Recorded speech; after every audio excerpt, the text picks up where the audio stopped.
బేబమ్మ. బేబమ్మ ఏంటి? నా పేరు బేబమ్మ కాదు. బేబమ్మ కాదా? ఏంటి మూమెంట్? మీ పేరు బేబమే కదా? కాదు. ఓయ్ బేబమ్మ, అయితే నీ పేరు చెప్పు. మూమెంట్ ఏం లేదేటి? ఓయ్, నువ్వు పేరు చెప్పుకుంటే నా కోపం వస్తుంది. నేను ముస్లిం అయిపోయి ఇష్టమా? చెప్పు, అయిపోమంటావా?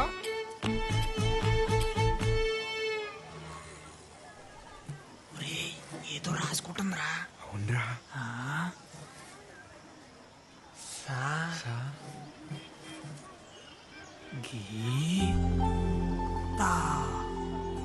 సంగీత.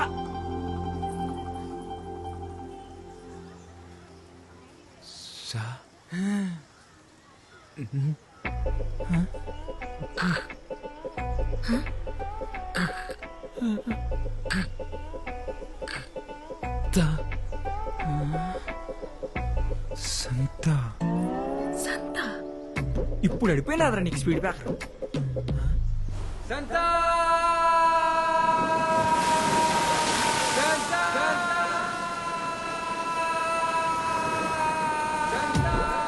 సంగీతాన్ని పలుకో.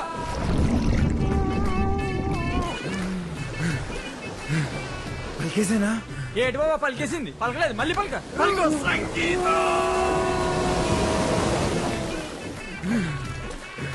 వచ్చేసిందిరా. యాడొచ్చేసింది? లోపల. లోపల ఓరి అబ్బా పలికింది నేను రా.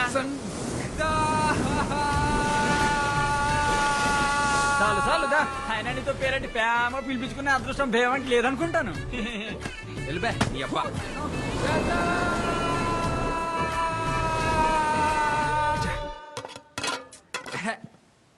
దీనమ్మా.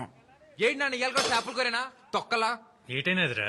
నీకేట అవ్వలేదు. చిన్నప్పుడు నేను చేపలు తిని తిని వచ్చని తినేశాను. మీ తచ్చలు కూడా రేపు మాప పోయేట్టున్నాయి. ఎందుకు అంత కోపం?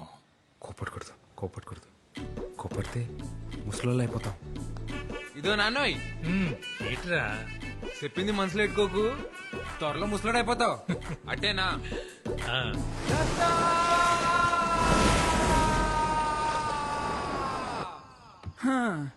ఓళ్ళైనట్టే ప్రేమించిన అమ్మాయికి మనసులో ఉన్నది చెప్తారు. నువ్వు నోటికేదొస్తా అదే చెప్పాలరా ఆసి. అందుకేరా ఇది. ఏటీ మూమెంట్? ఇది ప్రేమ పుస్తకం, తెల్లకాయతాం. ఇటుతో ఏం చేస్తావరా? దీనిలోనే ప్రేమ అంతా దీనిలో నింపేయాలంతే. నీ మూమెంట్ నింపు నింపు. ప్రేమ అంటే ఆ, ఓ లైలా మజ్నులా, ఆ. దేవదాసు పార్వతిలా, ఓ రోమియో జూలియట్లా, అదో మాదిరిలా ఉండాలరా. అయినా ఈ దేవదాస్ తెలుసు, ఈ మజ్ను తెలుసు, ఈ రోమియో జూలియట్లా మొగాళ్ళరా. ఎవడికి తెలుసు? ఓ నీకు తెల్దా? Romeo Juliet. తాయింత గట్టి పలికేస్తుందంటే ఈడే మొగాడ ఏంటాడు రాసే. ఆడే అంటావా? ఆడే. ఈ కాయతో ముక్కుతో నువ్వు వాళ్ళ పక్కన చేరిపోతారా రాసి. చేరిపోలే. రాయణం గారికి తెలియపోతే ఒక లెక్క, తెలిస్తే ఇంకో లెక్క. ఇంతకీ లెటర్ అయితే రాస్తాం గాని ఇచ్చేదెవర్రా? ఓ బాబోయ్, నాకు దీనికి ఎటువంటి సంబంధం లేదురా బాబు. అప్పుడు తొలిపోయి ఒట్టు. నేనైతే ఈ మూమెంట్ చేయలేదురా బాబా. ఈ మూమెంట్ అమర్తాలు ఎందుకురా?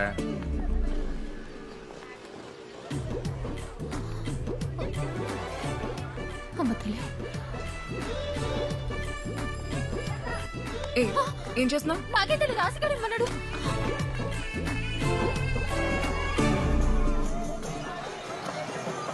టెన్షన్ టెన్షన్ ఉందరు తాలింపు. దేనికి?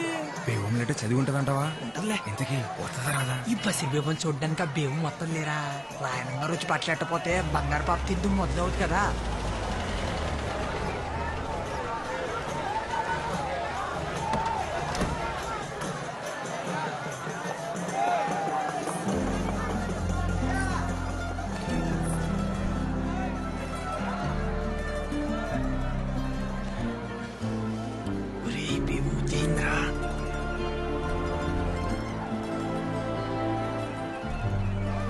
ఆక్స్ఫోర్డ్ భూముల గురించి మీతో మాట్లాడాలి. అనవసరంగా లెటర్ ఇచ్చేసినావురా బేబంకి. ఇలాగే వెళ్ళి బేబం ముందు నిలబడిపోతే నీ ఒంటి కట్టిన సెంటల్ చేసి నువ్వు పేమి చిత్రమని వెంటనే తెలిసిపోద్ది. ఒరేయ్, బేబం చూస్తుందిరా.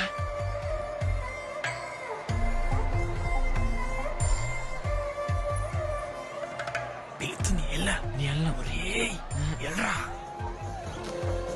ఒరేయ్ పిలుస్తుంది దేవమ్మ ఎల్రా బయట సత్తు నువ్వు రారా. అలా సైడ్ చేసేస్తే అందరూ వెళ్ళకూడదురా నువ్వు ఒక్కడు వెళ్ళాలి వెళ్ళా అందరూ సిద్ధంగా ఉండండి. కొద్దిసేపటి తర్వాత బషీర్ బీబీ వారి గంధం పంచబడును.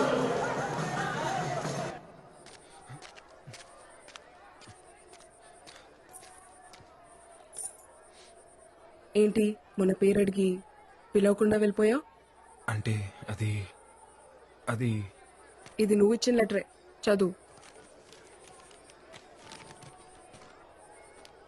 రే తాలింపు మన స్పీడ్ బ్రేకర్ మన ప్రేమకు స్పీడ్ బ్రేకర్ కాకుండా ఉండాలంటే ఈ కాగితం మొత్తం మన అక్షరాలతో నింపారా. ఇంచుపోయిన అక్షరం కాగితం నుంచి ఎలా పారిపోద్దో నేను చూస్తాను ఈ పూట. సరే చెప్తున్నాను చూడు నువ్వు వచ్చాకే నా గుండె గూట్లో పండగొచ్చే పొద్దు పొద్దున ముచ్చట 3 స్పీడ్ బ్రేకర్లు వచ్చేసాయి. స్పీడ్ బ్రేకర్లన్నీ అయిపోయారా? బాగుందంటే ఇది ఊరు బాబా పిల్లి చూసిందనుకో ఫ్లాట్. ఇలాంటి లెటర్ ఇస్తే ఏ అమ్మాయి ప్రేమించదు తెలుసా? నవ్వుతుంది. నేను లెటర్ ఇచ్చింది కూడా ప్రేమించడం కాదులే, నమ్మించడానికే. ఈ కాగితం రాసిన అక్షరాలు ఆల్వీలు వేయండొచ్చు, కానీ నువ్వంటే చిన్నప్పటి నుంచి అదో మాదిరి ఇష్టమని తాలింపుకే కాదు నాకు కూడా నేను చాలాసార్లు చెప్పేసుకున్నాను. అదో మాదిరి ఇష్టమా? అంటే నేను ఇప్పుడు నీకు ముద్దిస్తాను, అప్పుడు నీకు జ్వరం వచ్చేస్తుంది, నువ్వు వెళ్ళి రెస్ట్ తీసుకో, సరేనా? మ్వా.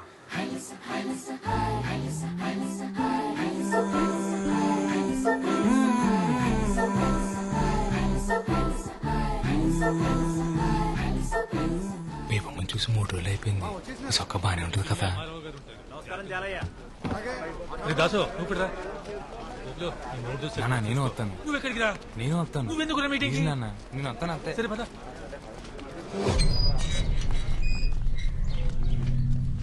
వెళ్ళండి వెళ్ళండి రోయ్, మీ కొంపల కోసం ఇది ఆఖరి మీటింగ్. వెళ్ళండి. వీడి గో రోజునే కూర.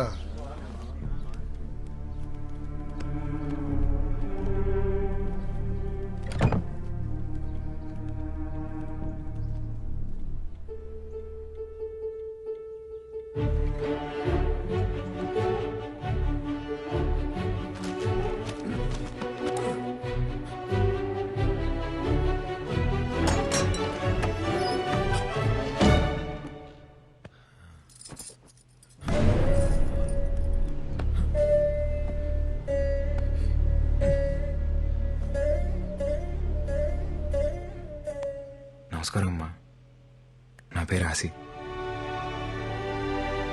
బేబమ్మ నా విషయాలు మీకు చెప్తుందో తెలియదు, కానీ మీ విషయాలు రోజు చెప్తుంది. బేబమ్మకు మీరంటే చాలా ఇష్టం అమ్మా. మీరేమనుకోపోతే ఒకసారి బేబం చూసొస్తానే. రాయన్ ఫిషింగ్ యార్డ్ వల్ల రాయనం గారికి ఎన్ని ఉపయోగాలు ఉన్నాయో పక్కన పెడితే అంతకన్నా ఎక్కువ ఉపయోగాలు మీకే ఉన్నాయి. ముఖ్యంగా మీ పిల్లల భవిష్యత్ చాలా బాగుంటుంది. దూరంగా ఉండి కావలసినప్పుడు సముద్రం మీదకు వెళ్ళొచ్చు. రాయనం గారు మీకోసం ప్రభుత్వంతో మాట్లాడి మీకు పక్కా ఇళ్లు కట్టించేలా చూస్తారు. అర్థం చేసుకోండి. ఇదెక్కడ న్యాయం బారో గారు? తెల్లారితే మేమంతా సముద్రం మీదకి వెళ్ళి బతికేటోళ్ళమి. మీరేమో ఇప్పుడు ఊరవతల 4 కిలోమీటర్ల దూరంలో ఉండమంటారు. అదెలా కుదురుతుంది? రాయ్ ఇక్కడికి అక్కడ పెద్ద తేడా ఉందిరా. అలా అంటారేంటండి? ఎత్తుపై నీళ్లు ఎప్పటి నుంచో అలవాటు పడిపోయాం. ఇన్నేళ్లు సముద్రం మా ఇళ్ళకొచ్చి పలకరించిపోయిందే తప్ప పాడు చేసిపోలేదయ్యా. సాపల్లాంటి బతుకులయ్యా మావి. నీళ్ళకి దూరం ఎట్టేస్తే పానం గిలకిలా కొట్టేసుకుంటది. ఎంతైనా ఉప్పుగాలి తగలకపోతే ఊపిరాడదయ్యా మాకు. మీరే దయ చూడాలయ్యా. మీరు బోట్లేసుకుని సముద్రం మీదకెళ్లాలన్నా, మీ 5 ఏళ్ళు నోట్లోకి వెళ్లాలన్నా అది నా దయ వల్లే చాలయ్యా. అవునయ్యా. కుదరదండి. ఫిషింగ్ యార్డ్ కట్టడానికి మేము అస్సలు ఒప్పుకోం.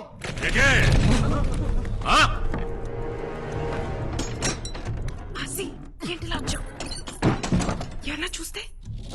ఒక్కసారి మీదడితే తిరిగెళ్ళడానికి ఇదేమన్నా సముద్రం అనుకుంటున్నారా? ప్రభుత్వం. ఒక్కసారి మీదడిందంటే తిరిగెళ్ళడం ఉండదు, తీసుకెళ్లడమే. ఎటే ఎందుకు వచ్చావు? నా కోసం నువ్వు రోజు చూడటానికి వచ్చేదాన్ని కదా, అందుకే ఒక్కసారి నేను చూడటానికి వచ్చా. భయమే లేదా? ఇందాక వరకు ఏ లేదు, ఇప్పుడు వస్తుంది. జ్వరం కావాలా నీకు? వద్దా? సార్ రాయనం గారు మీరు ఆవేశపడకండి సార్, కూర్చోండి. రే రేపు పొద్దున్న పేపర్ వాళ్ళకి ఇవ్వడానికి ఒక గ్రూప్ ఫోటో కావాలి కదరా? కావాలి. రాయనం గారితో గ్రూప్ ఫోటో దిగుదాం. సార్ ఒక్క ఫోటో సార్. పదండి రా, మీటింగ్ అయిపోయింది.